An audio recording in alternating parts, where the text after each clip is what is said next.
You talking to me? You talking to me? Well, then who the hell else are you talking to? Talking to me? Well, I'm the only one here. Who the fuck do you think you're talking to? Oh, yeah? Huh? Okay. This is my review for Taxi Driver, released in 1976. On my first viewing of Taxi Driver, I didn't like it all that much. I found it too depressing. For a while I considered it the most depressing movie I'd ever seen. This title was later given to Al Pacino's first movie, Panic in Needle Park. Anyway, though I was not a fan of Taxi Driver, I couldn't see what everyone else was raving about. But I did like it, and I did like enough aspects of it to give it rewatches. I have now seen Taxi Driver in total about 5 or 6 times, which is a lot for a movie I didn't like at first. On each viewing, my opinion of the film has gone up, and now I like it quite a lot. First off, De Niro's performance is outstanding, creating a classic character whose journey is an interesting one to watch.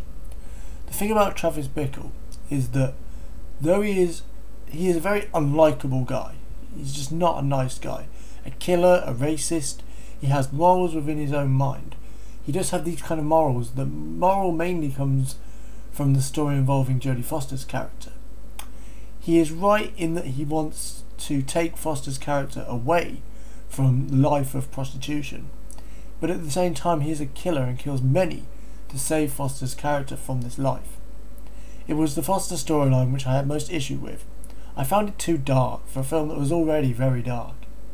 However, at the same time, it was not only the darkness of that sub-story, that subplot, that put me off, but I felt the other narratives of him being socially out of touch and his in pursuit of Betsy and attempted assassination of the politician was strong enough to hold the film on its own without need for the other storyline.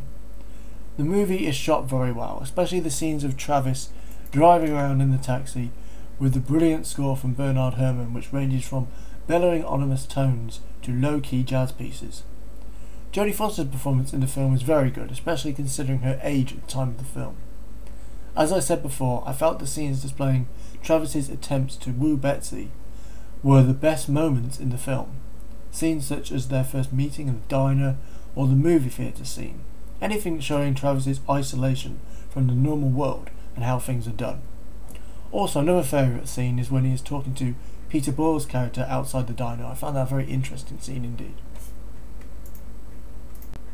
All in all, though I still have issues with it, I've really come to like Taxi Driver. It's led by a perfect performance from Robert De Niro in a dark and uncompromising film. That aspect of it being dark and uncompromising is probably why it took me so long to like, to the point I do now. As I say, I do still have issues with it, but I now realise more than I did before the great moments in this film and why people respect it so much. Here is someone who stood up. Here is